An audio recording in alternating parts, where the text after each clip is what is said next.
आपका धन्यवाद करता हूं कि ये बहुत छोटा पड़ गया है। मुझे अगर ये बताया गया होता या इन्हीं को अंदाजा लगाना चाहिए था तो बाहर एक शामिल टेंट लगवा लेते थे, लेकिन इसमें से आपका जो उत्साह है उसके लिए भी मेरे मन में संतोष है काफी। दीपावली का ये पर्व चल रहा है, लगातार ये एक सप्ताह भर का पर्व होता है, चाहे वो धनतेरस से शुरू होता है, फिर छोटी दिवाली, बड़ी दिवाली, और आज गोवर्धन पूजा, कल भाई दूज। तो इस दिन के, इस सप्ताह भर के सारे कार्यक्रमों की सबको आपको बहुत बहुत बधाई, शुभकामना। आज 26 अक्टूबर है, कल 27 अक्टूबर है, और कल के दिन को मिला करके आज दिन जोड़ लेता हूं मैं, तो बहुत ही एक महत्वपूर्ण ये अवसर है। इस अवसर पर पहले तो मैं हमारे जो आदरणीय नेता, भूतपूर्व उप मुख्यमंत्री डॉक्टर मंगल सेन जी को जरूर याद करूंगा। उनकी कल जयंती है 27 अक्टूबर को, और डॉक्टर मंगल सेन जी ने ही हरियाणा में जनसंघ के समय से लेकर के और भारतीय जनता पार्टी के उस सारे सफर में कितना संघर्ष किया, कितनी मेहनत की, जिसमें से उन्होंने पार्टी को वहां तक पहुंचाया। 1951 में वो जनसंघ की स्थापना के बाद तुरंत राजनीति में आ गए थे। 57 में पहली बार चुनाव लड़ करके रोहतक से वो विधायक भी बने थे, और लगातार संघर्ष करते हुए, हमको याद होगा कि जल युद्ध के नाते 1985 में श्री देवला जी के साथ मिल करके हरियाणा में एक बहुत बड़ा और आंदोलन भी किया था, जल संघर्ष इस नाते से, और जल की आपूर्ति कैसे हरियाणा की ज़्यादा हो, तो उस नाते से काम करते करते 1990 में उनका जो है देहांत हुआ था, हमें छोड़ के चले गए थे। लेकिन आखिरी वर्ष में उन्होंने एक जो कहना चाहिए दिशा, एक संकल्प, एक विचार हमारे सामने रखा कि हरियाणा की संपूर्ण राजनीति कैसे करनी है, इस पर आगे बढ़ना चाहिए। क्योंकि हम लोग लगातार उस समय किसी न किसी के साथ मिलकर, कभी सत्ता के बाहर, कभी सत्ता के अंदर, और ये जरूर चलता था। वो सपना 2014 में और पूरा हुआ, जब हरियाणा में भारतीय जनता पार्टी की संपूर्ण राजनीति हमने की। और दूसरा जो विषय याद करने का, उसी को मैं जोड़ते हुए कह रहा हूँ कि वो यात्रा हमने 26 अक्टूबर 2014 को शुरू की, और आज 26 अक्टूबर 2022, 8 वर्ष पूरे हो गए हैं। 9वें वर्ष के भी लगभग 4 घंटे और ऊपर हो गए हैं, क्योंकि प्रातःकाल 11:30 बजे, 11 बजे के लगभग शपथ हुई थी, 3 बजे की, तो 9वें वर्ष का प्रारंभ हो गया है। इस अवसर पर भी आप सबको, आप सबके माध्यम से हरियाणा की जनता को, पूरे बल्कि देश की जनता को, दिल्ली की जनता को मैं बधाई भी देता हूँ, सबको शुभकामना देता हूँ, और आशा करता हूँ कि जनता का सहयोग इसी प्रकार से, जैसे हर साल मिला है, इसी प्रकार से वो मिलता रहेगा। हमने इन 8 सालों में काम अपनी ओर से तो बहुत किए। ये ठीक है कि विपक्ष का काम थोड़ा आलोचना करना होता है, नामी विपक्ष होता है, तो इसलिए करनी भी चाहिए। और कभी कभी उनके विपक्ष में विरोध करने के उसमें से कुछ बातें अगर प्रदेश के हित में उनको ध्यान में आ जाए तो उसको ठीक भी करते हैं।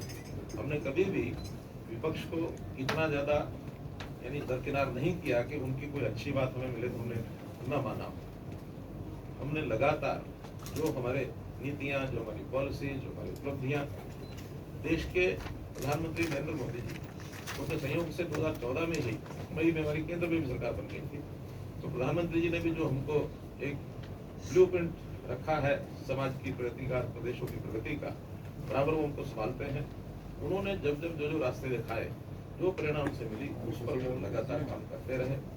एकजुट होकर के 8 साल में हमने जो उपलब्धियां की हैं, कुछ जो चीजें ऐसी हैं जो जनता में बुराई के नाते देखी जाती है, उनको प्रहार किया, और जनहित में जो अच्छी बातें करनी है उसको हमने आगे भी बढ़ाया। अगर मैं ये कहूं कि हमने प्रहार किया, 3 C पर प्रहार किया, करप्शन, कास्ट और क्राइम। 3 चीजों पर हमने प्रहार किया है और लगातार चल रहा है, क्योंकि विषय ऐसे हैं कि जो एक दिन में समाप्त नहीं हो सकते, चाहे वो क्राइम हो, चाहे वो करप्शन हो, चाहे वो कास्ट ओरिएंटेड सारा जो सिस्टम होता है वो। और इसी प्रकार से हमने 5 S को प्रमोट किया है: शिक्षा, स्वास्थ्य, सुरक्षा, स्वावलंबन और स्वाभिमान। इन 5 चीजों को हमने लगातार प्रमोट किया है। बाकी तो इनके नीचे आने वाले अनन्य कार्यक्रम, अनन्य विभाग, उनकी अपनी योजनाएं, वो सब चलते हैं, लेकिन मोटे रूप से हमने लगातार अपनी इस विचारधारा के आधार पर अपनी सारी रणनीति बढ़ाई है और उसके बहुत से ऐसे पहलू हैं जो समय समय पर बताते भी रहे हैं। आज भी जरूर मैं थोड़ा समय आप लोगों को जरूर उसका बताऊंगा भी सही। हमने जैसे सबसे पहले अगर मैं बात कहूँ तो भले वेतन तो हमने 5 साल पहले शुरू किए थे, लेकिन सफलता पिछले 2 साल में मिली हमको। वो है परिवार पहचान पत्र कि पूरे हरियाणा की आबादी का परिवार के हिसाब से उनके हर सदस्य का एक डाटा का कैसे बन सके, ताकि हर किसी का कल्याण करने के लिए सरकारी योजनाएं बनाई जा सके।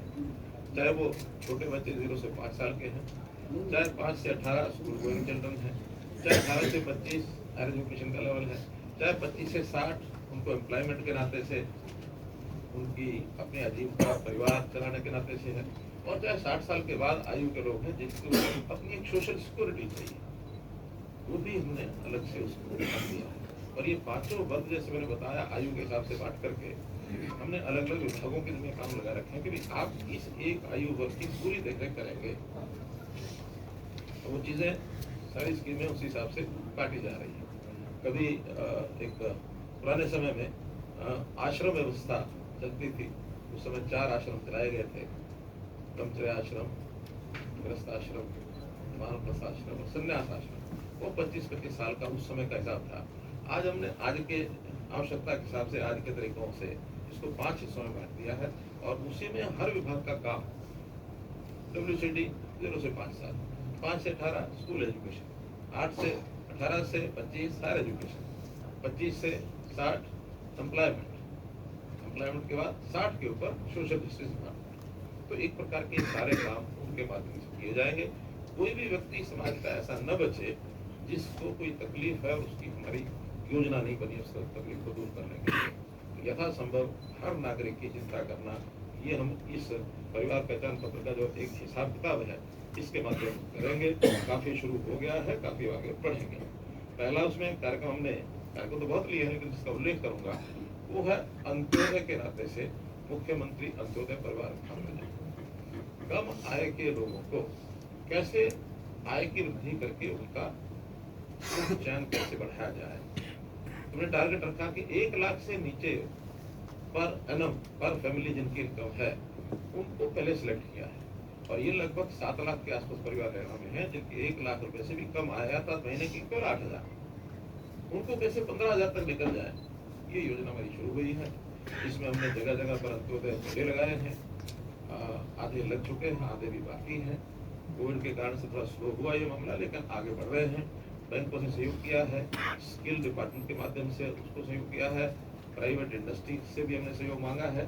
लगभग 30,000 लोगों को बैंक के ऋण पिछले 6 महीनों में हमने दिलवाए हैं। अपने पैरों पर खड़ा होने के लिए कोई छोटा उद्योग है, छोटा कोई अपनी दुकान है, अपना कोई ऐसा काम है जिसमें से उनको आय बढ़ जाए, और एक बहुत नीचे लेवल के लोगों को एक संतुष्टि है, इस नाते से ये काम हमने किया है।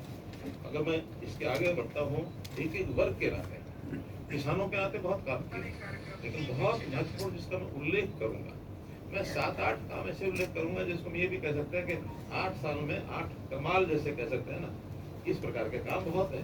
कई बार हमारे DPR साहब ये कहते हैं कि जब कभी कोई रिपोर्ट तैयार करनी होती है तो मुझे समझ नहीं आता क्या छोड़ूं क्या निकालूं, सैकड़ों की संख्या में इनके सामने क्योंकि सारा रिकॉर्ड इनके पास रहता है। फिर भी कोशिश करके हमने कहा कि प्रमुख 8 और उल्लेख करेंगे। तो ये भी हमारा मेरी फसल मेरा ब्यौरा किसानों के लिए एक ऐसा सिस्टम बनाया कि हर किसान को यानी उसका फसल कहाँ क्या बोया है उसको समय पर उसकी प्रोक्योरमेंट के नाते उसको सुविधा मिल जाए, ठीक से पेमेंट उसकी खाते में पहुंच जाए, और कभी कोई खराबा हो जाए तो उस फसल का उसको कॉम्पनसेशन मिल जाए, तो ऑनलाइन सिस्टम हर किसान को ही पता लग जाता है, सरकार को ही पता लग जाता है, मंडियों को भी पता लग जाता है कि हमने व्यवस्थाएं क्या करनी है। मेरी फसल मेरा व्यवहार एक ऐसा सिस्टम बनाया है कि हर किसी को, अभी तो जो प्रोक्योरमेंट की फसलें हैं वो भी डालते हैं, हम योजना ये बना रहे हैं, बल्कि कहा भी डिपार्टमेंट आगे चल के हर एकड़ का डाटा ये हमारे पास होना चाहिए। इवन अगर जमीन खाली भी रह गई है तो उसका डाटा भी होगा, खाली क्यों छोड़ी है। कुछ किसान योजना से खाली छोड़ते हैं उसकी उर्वरक शक्ति को बढ़ाने के लिए, कहीं पानी भरा हुआ है नहीं बिजाई होती है, कहीं बीज बोया है पैदा नहीं हुआ है, तो ऐसी कई जो बातें रहती है। तो हर एक एकड़ का हमारे पास समाधान चाहिए कि हम उसमें कैसे जमीन उसकी ठीक कर सकते हैं, उपजाऊ बना सकते हैं, उसकी फसल को खरीद सकते हैं, हम दे सकते हैं। तो ये मेरी फसल मेरा व्यवहार, ये एक बड़ा कार्यक्रम हमने किया है। वैसे तो ये सारे कार्यक्रम जो है ना आईटी के ऊपर आधारित है।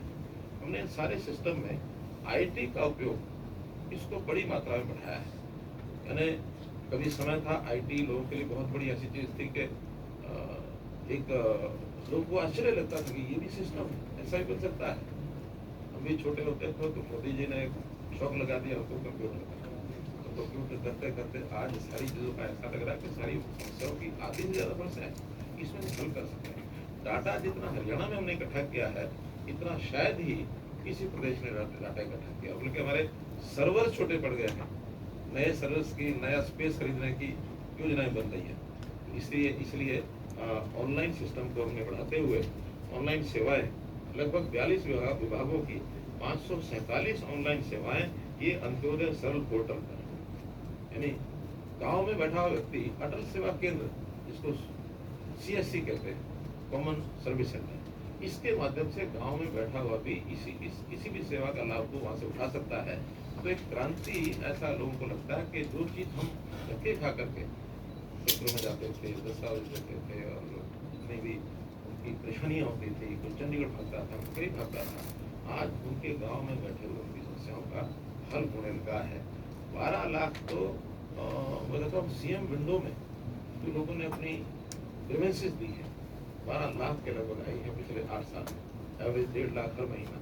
तो उनका समाधान लगभग 90% लोगों का समाधान उससे अपने आप ही होता है। कुछ लोग हैं लंबा चलता है, कॉम्प्लिकेट समस्या है, वो कमाते आते हैं, उनका पॉलिसी बना के कोई और किसी प्रकार की स्कीम ला करके और हम उनको हल करते हैं। लेकिन बहुत बड़ा लाभ प्रत्यक्ष आलोचना हमारी इस बात के लिए करता रहा है क्या कि हम होते थे तो हमारे यहाँ लोग आते थे, भीड़ लगी होती थी, इनके यहाँ तो आता ही कोई नहीं है। जबकि हमारा एजेंडा है कि हरियाणा का कोई व्यक्ति ये बार बार चंडीगढ़ का चक्कर काटे तो क्यों काटे। नहीं तो यही मैं जब 1998 की बात है, जब रामलाल शर्मा शिक्षा मंत्री होते थे, रतनलाल जी की सरकार थी, 20% अध्यापक जब ट्रांसफर होते थे 20 से 30% बहुत रहता था। CM के ऑफिस का भी और जो शिक्षा विभाग का ऑफिस वो भी मैं रखने जगह नहीं होती थी। हमने उससे समय तय किया था कि ऑनलाइन ट्रांसफर पॉलिसी लाएंगे, और ऑनलाइन ट्रांसफर पॉलिसी में आज एक बार उनसे ऑप्शन ली जाती है, यथासंभव उनकी सीनियरिटी के हिसाब से उनको स्थान दे दिया जाता है। और 90% लोग जो हैं टीचर जो हैं, टीचर्स का तो अन्य विभाग भी, हमने जिन विभागों में पहले तो 300 से ऊपर संख्या थी उनको ऑनलाइन किया था एक कार्डर के नाते, अब हमने 80 की संख्या तय कर दी है कि अगर किसी एक कार्डर में 80 से ज्यादा संख्या है पूरे प्रदेश में उनको ऑनलाइन करेंगे। हाँ, उससे नीचे एडमिनिस्ट्रेटिवली करना पड़ता है कि ऑनलाइन का सिस्टम बनता नहीं है, बहुत कम संख्या हो तो फिर मैनुअली उसको एडमिनिस्ट्रेटिव तरीके से किया जाता है। ऑनलाइन ट्रांसफर पॉलिसी ये भी हमारा जो है यूनिक सिस्टम है जिसका दूसरे प्रदेश अध्ययन करके गए हैं और कई प्रदेशों ने इसको लागू कर भी दिया है। इसके बाद अगर मैं कहता हूँ तो वो है गांव में लालडोरा के अंदर लोगों की जो जमीन थी और उसको उनका मालिक अधिकार नहीं था, मालिकाना हक देने के लिए लालडोरा समाप्त किया, सर्वे कराया और उनको ड्रोन सर्वे के बाद उनको मालिक बनाया, उनको रजिस्ट्रियां करा दी है। अब कोई भी व्यक्ति अपनी उस प्रॉपर्टी को अपना कहने में तो उसको आनंद आता ही है कि मेरा घर है, फिर उस पर वो लोन ले सकता है, बेचे तो रेवेन्यू में उसको रजिस्ट्री के नाते से भी उसकी रजिस्ट्री हो जाती है। अब उसको यानी उसको ये कोई नहीं कह सकता कि जमीन तो पंचायती है, सिक्योरिटी है, इसलिए। और ये स्वामित्व स्कीम ऐसी बनी इसको भी प्रधानमंत्री जी ने अब सारे देश में लागू किया है। प्रधानमंत्री जी स्वयं कई बार हमारी योजनाओं की प्रशंसा कर चुके हैं, इसलिए हम इन पर लगातार लगे रहते हैं और अगर इसके बाद में कोई बात कहता हूँ तो वो है गांव में 24 घंटे बिजली। हमारा गाँव देवबंद, यानी 2014 में जो आज हमारे पास आंकड़े हैं, सिर्फ 538 ऐसे गाँव थे जहाँ 24 घंटे बिजली मिलती थी। और वो भी कैसे मिलती थी, क्यों मिलती थी, उसके पीछे का उसका भी एक विषय ध्यान में रहना चाहिए। उस गांव से जमीनें लेते थे वहाँ पावर हाउस बनाने के लिए, 5 एकड़ 2 एकड़ 4 एकड़ पंचायत की जमीन लेनी, पर साथ में कंडीशन होती थी कि हाँ इस गाँव को हम 24 घंटे बिजली देंगे। वो 538 गाँव ऐसे थे जहाँ जमीन लेके बदले में कंट्रैक्ट किया जाता था। खैर वहाँ भी 24 घंटे मिलती थी कि नहीं मिलती थी, नाम था 24 घंटे आएगा। हमने हर गाँव को 24 घंटे बिजली मिले इसके लिए बहुत प्रयत्न किए, प्रेम प्यार, यानी जिसको कहना चाहिए carrot and stick, both way plan. सख्ती भी की, जिन्होंने नहीं टाइम से बिल पे किए हैं और मीटर बाहर नहीं निकलवाए हैं तो बिजली कनेक्शन काटने पड़े, वो नहीं काटे। बाद में फिर अपने आप समझा कि ठीक है जी हम करेंगे। तो हाँ, सरकार ने अपना इंफ्रास्ट्रक्चर भी बढ़ाया, बिजली की जो क्वालिटी है वो भी हमने अच्छी की। आज 5681 गाँव आउट ऑफ 6225 इनमें 24 घंटे बिजली जाती है। इसलिए इंफ्रास्ट्रक्चर मजबूत कर रहे हैं। हमारी प्लान है कि इस साल के अंत तक, मार्च 23 तक, हम जो है सभी 6200 गाँव में 24 घंटे बिजली दे देंगे, ऐसा हमारा टारगेट है। देखेंगे तो उसको देखेंगे, लेकिन टारगेट हमारा ये है। फिर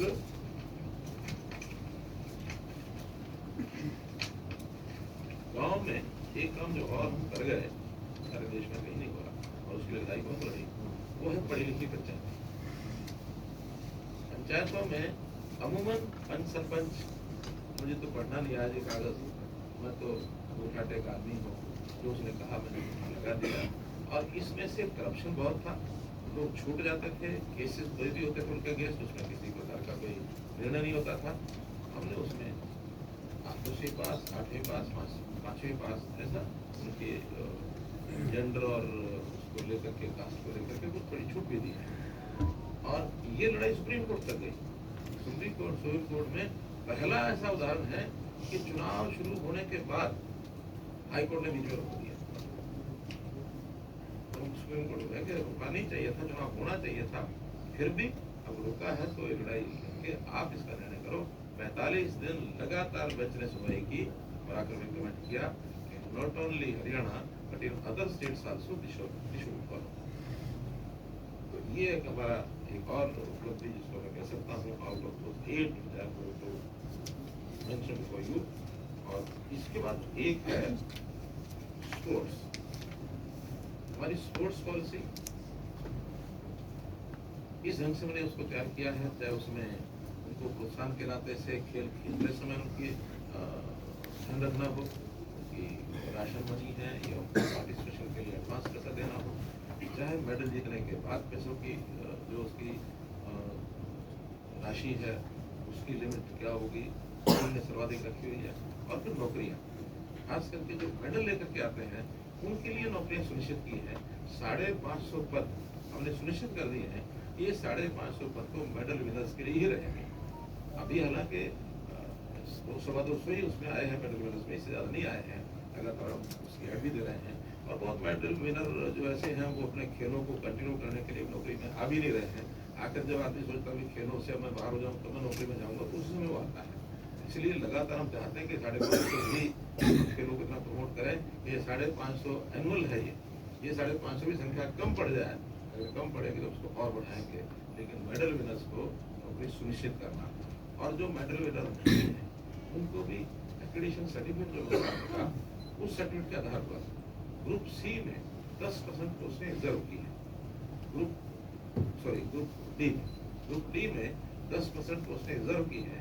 ग्रुप सी में जो आउटस्टैंडिंग वाले जो मेरिट ये मेडल लेकर के आएंगे ये, और इनमें अगर पूरे नहीं होते 3% कवर करने के लिए, तो फिर ये जो एक्रेडिटेशन वाले भी ग्रुप सी में, इनका भी एग्जाम के माध्यम से 3% का कोटा तय कर दिया। इनको 3% जरूर करेंगे, क्योंकि 3% में भी ये लगभग 600-700 अलग से ग्रुप सी की बन जाती है। वो 550 अलग है, बाकी 3% ग्रुप सी में, 10% ग्रुप डी में, ये अलग से एक प्रकार से नौकरी देने का ये हमारा हाईएस्ट ये एनुअल है, एनुअल यानी जितने भी टोटल होंगी उसमें 3% कोटा ग्रुप सी का, 10% आउट ऑफ ऑल जो हम अपॉइंटमेंट्स देंगे उसमें से उसकी रिजर्वेशन है, ऐसा ही है। और वो 550 भी एनुअली है, उसमें हर साल इतनी पोस्टें फ्री जाए इसके लिए। अब इसके अलावा ये तो मैंने 8 इसलिए बताया कि हमारे मित्रों ने कहा कि 8 ऐसे कौन से हमारे विषय हैं जिसको हम हाईलाइट कर सकते हैं कि कौन सी 8 बड़ी बातें हैं। इसके बाद अगर मैं बताता हूँ तो बेटी बचाओ बेटी पढ़ाओ, ये हमारा कम उल्लेखनीय काम नहीं है। जेंडर रेशो 851 से 923 तक ले गए हैं, और आगे 923 और 950 तक तो हम पूरा अपने तरफ में लगाया हुआ करेंगे ही, बाकी समाज अपने आप संतुलन बिठा लेता है उसके बाद।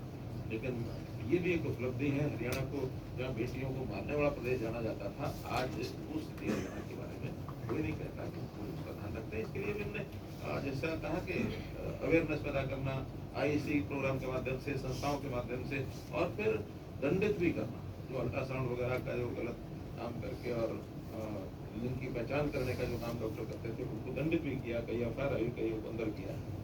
DBT ये अपने आप में IT का एक और प्रोग्राम है, डायरेक्ट बेनिफिट स्कीम। इसके अंदर होस्ट बेनिफिशरीज ये बहुत निकले हैं कि वो एक जगह भी मानो फायदा ले रहे हैं और उसी प्रकार का फायदा छोटा मोटा चेंज करके, नाम चेंज कर दिया, पता चेंज कर दिया करके होस्ट बेनिफिशरी निकले। अब चूंकि आधार भी आ गया, परिवार पहचान पत्र भी आ गया, तो 1 मिनट में पकड़ा जाता है। और इसी प्रकार जो हम स्कीमों का पैसा डायरेक्ट भेजते हैं, बीच में रास्ते में जो कमीशन खाने वाले लोग होते हैं वो बहुत हो गए, इसलिए सीधा किसी स्कीम का कोई फायदा आता तो व्यक्ति को DBT जाता है। हम पिछले 5 साल में 53,000 करोड़ रुपया हमने सीधे ट्रांसफर किया है, और एक सरकारी अनुमान के हिसाब से 1300 करोड़ रुपया हमने इसमें से बचाया है, जो अदरवाइज DBT के माध्यम से नहीं होता तो लोग उसको ले जाते। तो इसमें से सरकार की बचत भी बहुत हुई है। स्वास्थ्य की दृष्टि से आयुष्मान भारत, ये भी हमने केंद्र सरकार की योजना है, प्रधानमंत्री जी ने शुरू किया है, लेकिन उसमें हमारी लिमिट है प्रदेश की 15.5 लाख। हमने तय किया कि 1,80,000 तक सबको देंगे और अतिरिक्त खर्च होगा तो प्रदेश देगा, वो संख्या बन गई 23 लाख। तो ये 7.5 लाख का पैसा हरियाणा प्रदेश देगा और बाकी 15.5 लाख 60-40 है, 60 सेंट्रल 40 प्रदेश है। एक प्रकार से स्टेट का 23 लाख में अगर 40 कहता हूँ तो 6 लाख उसमें स्टेट का हो जाता है, 7 लाख 13 लाख स्टेट का है, 10 लाख सेंटर का है। ऐसा कुल मिलाकर के हमने इसमें अपना पैसा भी लगा करके एक आयुष्मान भारत की योजना को हमने आगे बढ़ाया है।